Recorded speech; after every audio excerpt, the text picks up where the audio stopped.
On this episode of Delivering Marketing Joy, we talk with Dallas Hardcastle about the difference between success and failure and why you need to get out of your head.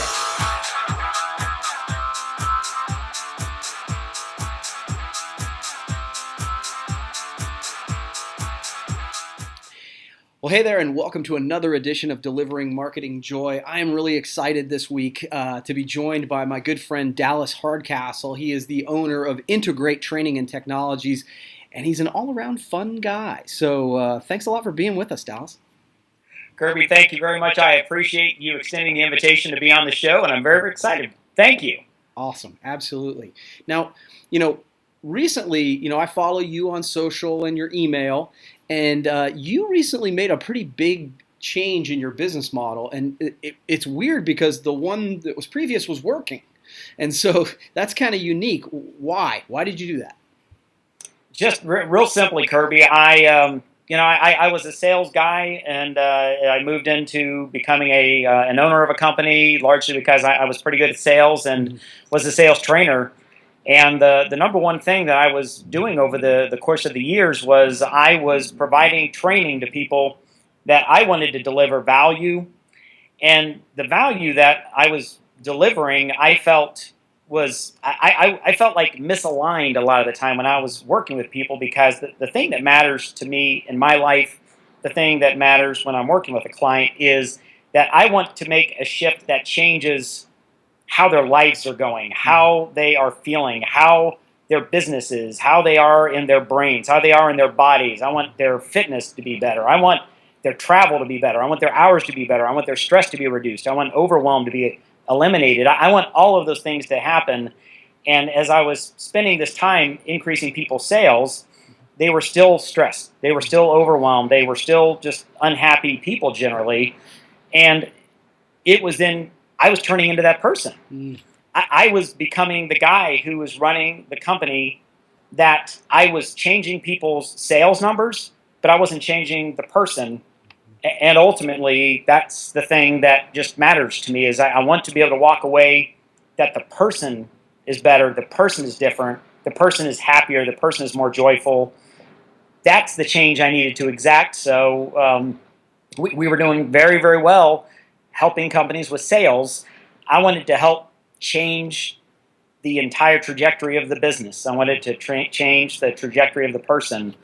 I just wanted to change who they were and how they went about their days, and I wanted them to love their life, love their business, and love what they were giving to their clients and how they were changing their clients' lives. So we changed the model, had all the people say, dumb move, shouldn't do this, you shouldn't blow up something that works.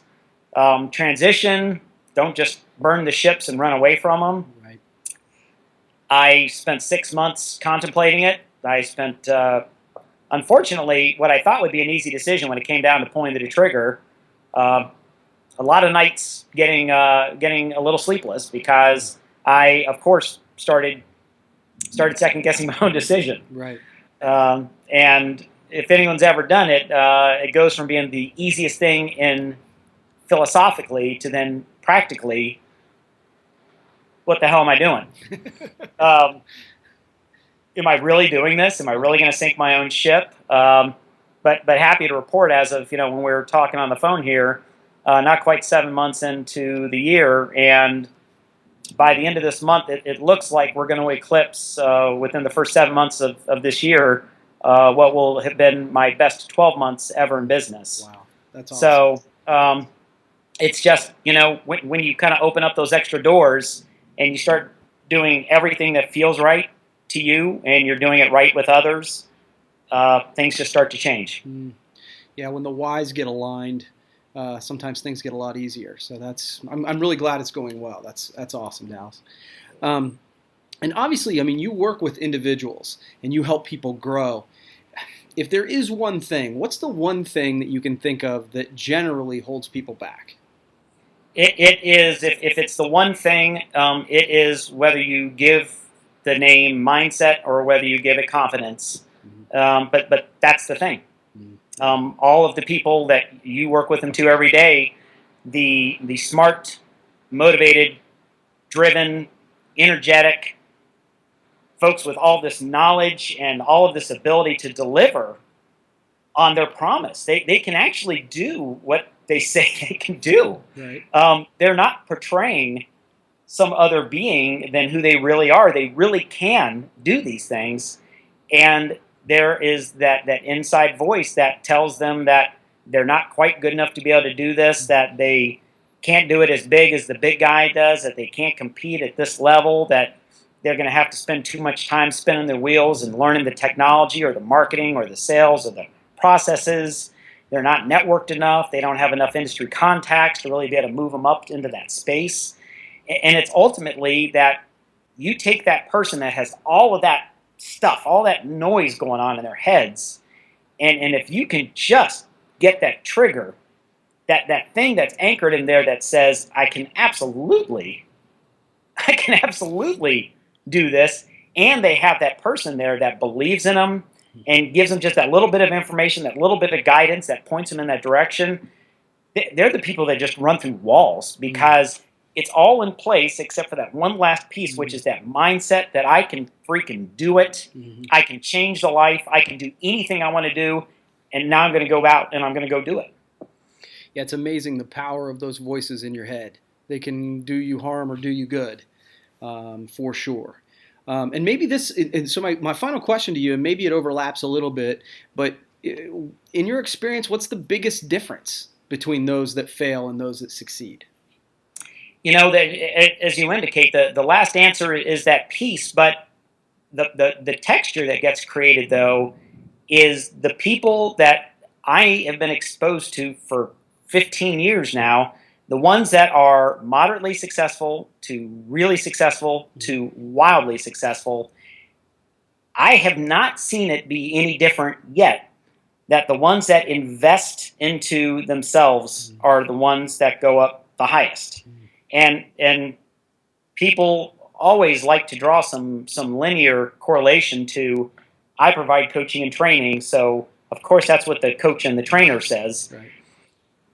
The coach and the trainer says this because the coach and the trainer knows just barely enough to know that I constantly am finding my next coach and the next person I'm going to invest into. I am constantly finding, at first it was, I have $500. How can I get better for $500? And for a lot of people, maybe it's $20. Where's the next book I can read? Right.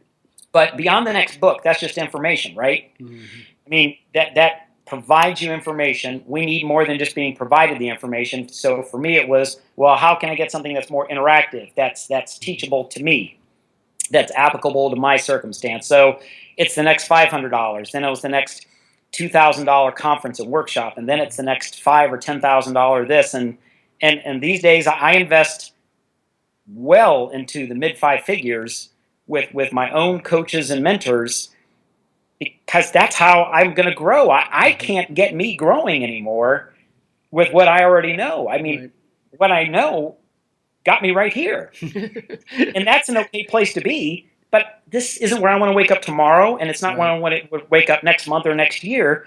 So I need to find that person that's going to help me grow. So when those people that I talk to, the people that are making the multiple 7 or even 8 figures, they just get coached and mentored and trained like crazy, and that's how they got up there. The people, ironically, that struggle, it's like, how much do you invest in you? And they're like, well, I can't afford it now, but one day when I can finally afford it, I'll start actually investing in myself. Yeah, Dallas, I'll tell you what, man, the last couple years, that's been a focus of mine, going to whether it's industry or just different events. And I set the goal this year to read 50 personal development and business books. And man, it is amazing. It's investment of money and time. But it's amazing how it changes how you feel. And quite frankly, hopefully learning something too. And it's been a really interesting journey. So I totally agree.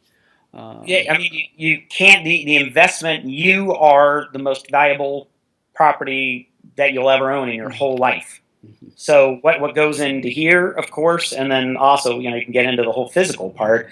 But if you can hack your brain through your body to get yourself to make these jumps and these leapfrogs past where most people are willing to go, that happens from learning new information and having the energy and the drive and the motivation and the physical prowess to be able to get yourself to be able to go through that and have that certainty and that know-how to go do it.